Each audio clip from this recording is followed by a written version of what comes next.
Bom, iniciando então o nosso seminário de hoje sobre a Área 51, tá? Nós vamos iniciar sobre o maior de todos os mistérios ufológicos americanos, né? Que vem a ser Roswell, o incidente de Roswell.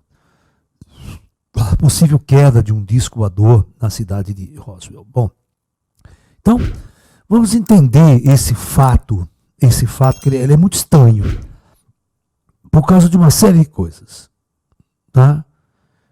Eu vou colocar os prós e os contras dessa história. Eu, Laércio, nunca até hoje me convenci de que caiu um disco voador e os americanos capturaram esse disco voador, e com o ET ainda, com o ETzinho Great junto.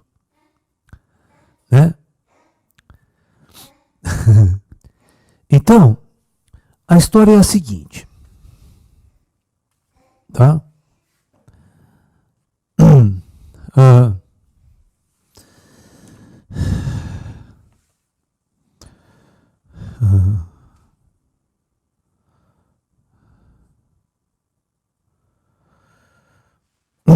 No dia 2/7/1947, tá? Um fazendeiro chamado William, né? William Mac Brazel, esse Mac aqui,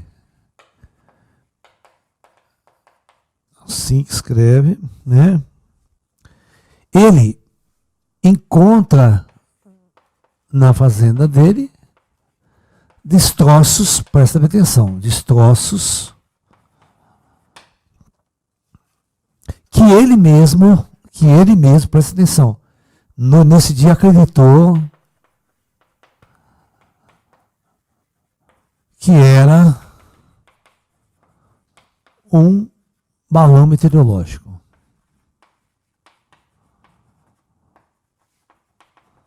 Meteorológico. Vamos deixar os fatos bem certinhos. Então ele nem ligou para os destroços. Tá? Então, 2 semanas antes desse fato, olha, 2 semanas antes,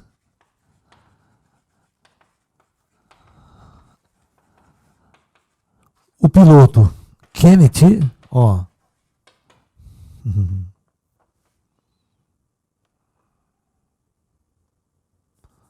é com 2 N's, Kennedy Arnold, ele faz o primeiro avistamento de OVNI, de discos voadores da história moderna, da ufologia moderna.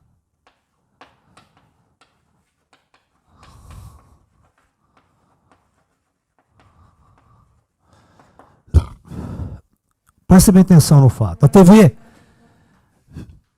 alguns jornais americanos e algumas, na época, e algumas rádios, meios de comunicação, ofereceram $3 mil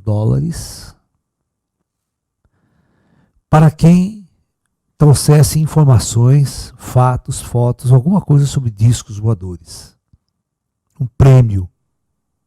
Tá ok? Então aqui começa a era dos discos voadores. A era moderna dos discos voadores começa com o Kennedy Arnold, lá nos Montes Rainier, em Washington, e avista uma esquadrilha de objetos voadores não identificados. Ele fazia parte de uma equipe, né? Ele não era militar, procurando um avião que havia caído nas regiões das montanhas Rainier. Ele estava fazendo parte da grupo de busca. E ele viu uma esquadrilha de 9 objetos que ele descreveu como objetos assim, ó, pires voador, né? Ok? Então, muito bem. Então começa a era dos discos voadores aí, exatamente nesse dia. E a mídia ficou um boom com esse negócio do Kennedy Arnold, né? Explodiu. E ofereceu esse prêmio. Então, aí, esse mesmo cara aí, no dia 8/7, ele procura um jornal, né, de Roswell, chamado Daily Record,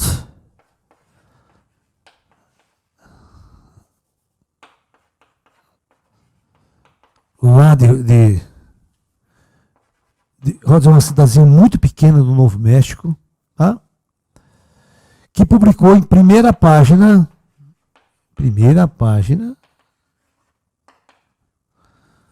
né, a notícia da queda de um disco voador recuperado pelo exército, pela Força Aérea. Tá? Então,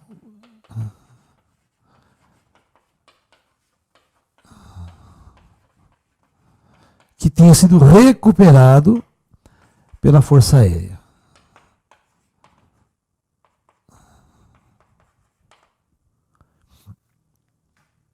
Tá ok? A base de White Sands da Força Aérea é bem pertinho de Roswell. É coisa de 100 e poucos quilômetros. Você vai ver que tem umas coisas muito interessantes aí. No dia seguinte, esse jornal desmente essa notícia, afirmando ser um balão meteorológico também. Tá? Então, basicamente, as coisas se fecham por aí. É muito estranho, né? É muito estranho que só depois que o Kenny guarda, 2 semanas depois, vai cair um voador, vai cair um objeto em rosa. Eu vou mostrar para vocês que eu não acredito em nada disso. E por que eu não acredito em nada disso? E, na verdade, o que é que esses caras viram? O que é que eram esses destroços no meio do deserto? E por que era muito secreto nessa época essa questão? Tá? Então, vamos lá.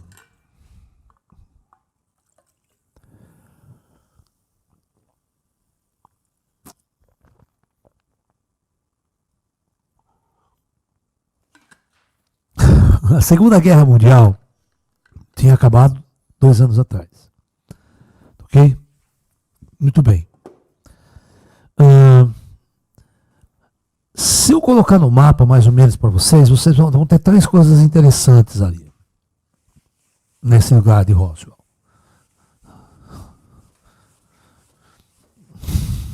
Né? E todos esses destroços, veja bem, esses destroços do disco voador, o suposto disco voador, né, teria sido levado para a base de White Sands, que depois e guardado numa área chamada Hangar 18. E que depois, posteriormente, teria sido transferido para a área 51, que é o tema de nosso debate aqui, desse seminário. Então, deixa eu mostrar para vocês. Então, olha, 1945, fim da guerra, da Segunda Guerra Mundial. Né? A maior parte dos cientistas alemães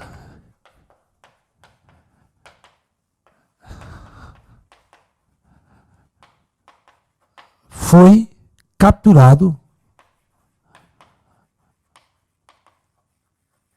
ou pelos russos ou pelos americanos. Ok?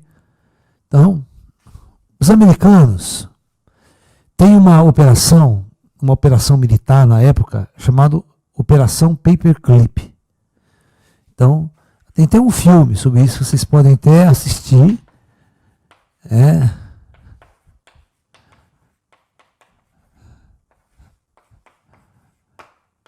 Significa clipe de papel, né? Paperclip é clipe de papel. Bom, essa operação Paperclip ela fazia o seguinte, ela procurou todos os cientistas alemães que estavam trabalhando em diversos projetos de arma nuclear alemã e principalmente o projeto dos foguetes da bomba V2 alemã, que foi um dos maiores martírios da Inglaterra durante a Segunda Guerra Mundial. Certo? Muito bem. O cientista-chefe do projeto das bombas V2 alemãs foi capturado pelos Estados Unidos, o famoso e conhecido Wernher von Braun. o homem responsável em colocar o homem na Lua. Tá? O pai do foguete Saturno V e de todo o projeto Apollo. Ele era praticamente um dos diretores da NASA. Bom, quando esse cientista foi capturado, os americanos capturaram com ele centenas de mísseis V2, alguns prontos e outros na fase de construção na linha de montagem em Peenemünde. Era a ilha onde os alemães fabricavam subterraneamente esses foguetes, esses armamentos ultramodernos e ultrasecretos que bombardeavam Londres. É o primeiro foguete, o primeiro míssil balístico produzido, né, para fazer uma guerra balística, uma guerra de mísseis. Né? Muito bem. Então, os americanos levaram todos esses foguetes para onde? E o Wernher von Braun. Então, veja bem. Nós temos aqui, vamos supor que Roswell esteja aqui no mapa. Né? E eu tenho... Na Roswell não escreve assim, peraí. É um S só, W e dois L's. Aqui, mais ou menos nessa distância, cento e tantos quilômetros, eu tenho Los Alamos. Presta bem atenção. E mais ou menos nessa direção aqui, nós temos White Sands. White Sands.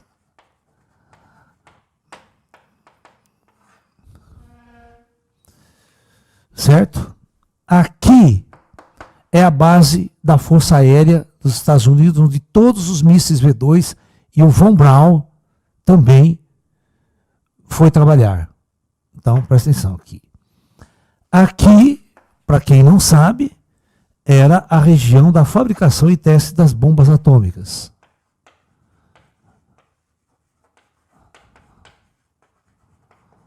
Americana. Ok? A primeira bomba atômica foi fabricada aqui e explodida aí. E depois continuou os testes. Depois eles foram aperfeiçoando para fazer a bomba de hidrogênio. Tá? Muito mais poderosa do que a bomba atômica convencional de urânio. Então, veja bem.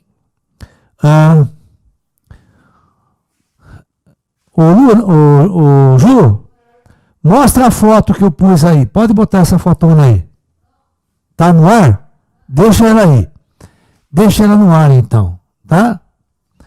Olha, em 1946, esse foguete V2 estava na base americana de White Sands, prontinho para ser lançado e testado.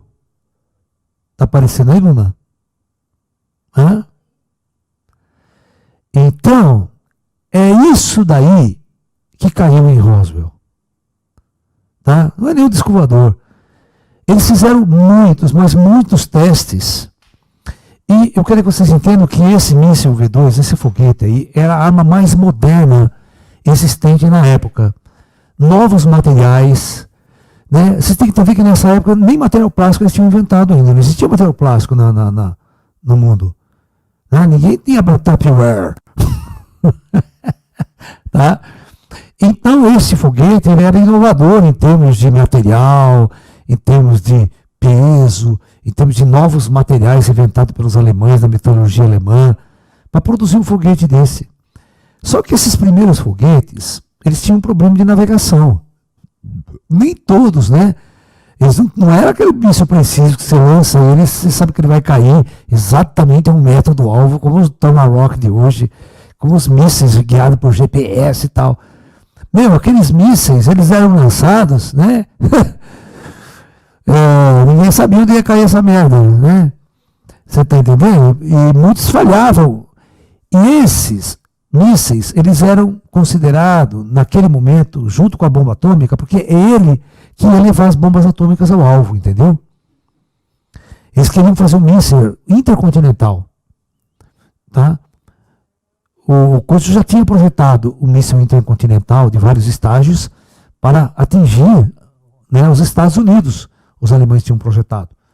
Né? E agora, nesse aperfeiçoamento, era o vetor que iria levar futuramente a bomba atômica até o alvo. Né? E o que foi feito? Todo mundo sabe que os mísseis foram produzidos e armados com ogivas nucleares. Ok? Muito bem. Então, é óbvio que foram esses foguetes V2 que, ao ser lançado, tá, caiu no meio do deserto lá, ok? E espatifou, e imediatamente, né, a Força Aérea, ela buscava esses destroços, ela procurava esses destroços. E foi, então, recuperar todos os destroços, ou pedaço dele, que esse foguete podia explodir no ar, né, caiu uma parte aqui, uma parte não sei aonde. Mas, por que tinha que ser muito secreto? Porque o serviço secreto russo estava em cima dos Estados Unidos o tempo todo para roubar projetos de guerra. Inclusive, o projeto da bomba atômica foi totalmente roubado em Los Alamos ali pelos agentes secretos russos. Olha que louco. Então, tudo tinha que ser hiper mega secreto ali. Estão entendendo? É muito engraçado. Sabe o que é muito engraçado? Que toda a história que eu já ouvi de Roswell, toda a história, ninguém cita que poderia ser o foguete V2. Destroços de testes V2 de White Sands. Tá? Que era a coisa mais lógica que estava acontecendo ali, uma arma sendo testada, certo? Um cara, por exemplo, um fazendeiro, ali nunca tinha visto um foguete desse, nunca visto um treco desse. E disco voador, muito menos, porque disco voador fazia 2 semanas só que esses caras estavam com esse negócio na cabeça. Tá? Porque não existia nem o conceito de disco voador antes de Kenneth Arnold.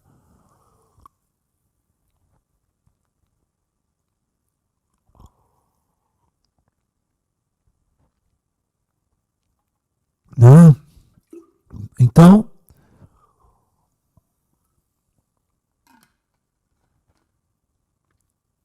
aí como o próprio Força Aérea Americana não poderia falar que era um foguete, né, nem falar que era um V2, porque esse era um projeto altamente secreto, tiveram que inventar que era um balão meteorológico, certo? Porque muitos balões meteorológicos eram soltos ali pelo White Sands também e por Los Alamos. Os americanos estavam querendo saber quando que os russos iriam explodir sua primeira bomba atômica. Porque eles tinham roubado todo o projeto americano. E esses satélites que eram lançados, os balões alta altitude, ele media a radiação atmosférica de ventos que vinham do continente europeu e da União Soviética, do continente asiático.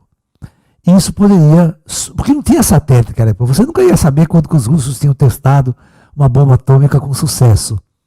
Você só tinha que medir, né, radiação no espaço, aí você saberia que os russos testaram uma bomba atômica. Entendeu? Então eles usavam balões meteorológicos para levar instrumentos na alta altitude para poder detectar fluxo de radiação. Aí eles saberiam que com o aumento de radiação na atmosfera, eles poderiam entender que os russos tiveram sucesso explodindo sua bomba atômica. Perfeito? Tem perguntas, pessoal? Vamos conversar. Não tem perguntas ainda? Poxa, que coisa, hein? Bom, então, aí a partir daí, a partir desses fatos em si, todo um circo foi montado. Eu quero que vocês entendam que para um jornal, para uma rádio e para a mídia, não existe coisa que vende mais, não existe coisa que vende mais do que o mistério. Tá? Então, para a mídia, afirmar e alimentar a história de que era um disco voador, rendeu muito sucesso nos programas de televisão, programas de rádio, né? Eu não sei se tinha, acho que nem tinha televisão naquela época. Não, acho que nos Estados Unidos não tinha televisão comercial. Veja aí, televisão comercial nos Estados Unidos, quando que ela começa? Porque aqui não tinha, no Brasil não tinha mesmo nada, né? A primeira televisão Tupi aqui em 1950, não sei quando que foi instaurada no Brasil. Nos Estados Unidos, não sei quando que foi lançada uma rede de TV, né? Mas era mais rádio mesmo nessa época. Acho que é na década de 50 que foi lançado o primeiro canal de TV americana, CBS, acho. Vem para mim na internet, né? Para não falar bobagem aqui. Então, para a mídia, era muito importante alimentar esse mistério. E hoje, até hoje, Roswell sobrevive desse mistério. A cidade de Roswell era uma cidade com 10 mil habitantes, no meio do deserto, no meio do nada. Mas a partir desse evento histórico aí, o que aconteceu? Todo ano existem congressos de ufologia, e muitos, não é um não. Existem por ano congressos internacionais, congressos nacionais e tal. A cidade enche de turista, a cidade mais que triplica a sua população. Os hotéis ganham dinheiro, todo mundo ganha dinheiro com essa farsa, vamos assim dizer, né? Entendeu? Conseguiu achar a resposta aí? Hã? Muito bem. Sem perguntas? Tá difícil hoje, hein? Bom, então, a questão fundamental é a seguinte. Aí conta a história, né, que a Força Aérea Americana foi até esse local, recolheu todos os destroços. Aí existe a história de que eles encontraram a nave extraterrestre e encontraram extraterrestre morto e extraterrestre vivo. Tá? E eles levaram tudo isso, colocaram num caminhão, colocaram a nave no caminhão, tá? A nave não era muito grande, e os ETs levaram para a base de White Sands, que era a base da Força Aérea próxima ali. Tá? E até hoje esse disco voador estaria lá sendo usado para engenharia reversa, ou seja, desmonta ele, vê como é que ele é feito, como ele funciona, e vamos fazer outro disco voador igual. E ele foi levado num local na época chamado Hangar 18. Inclusive tem um filme, né? Se você procurar na internet, chama Hangar 18. Eles vão fazer toda uma mística, e claro, o cinema americano é um prato cheio para o cinema americano, né? Porque na década de 50, o que o cinema americano fez filme de invasão extraterrestre de disco voador, não está escrito. Tá? Então, era terrorismo. Hein? Sabe filme de terror? Eles tiraram o Drácula e o lobisomem para colocar filme de ET. De terror, era filme de terror. Certo? Tudo filme de invasão.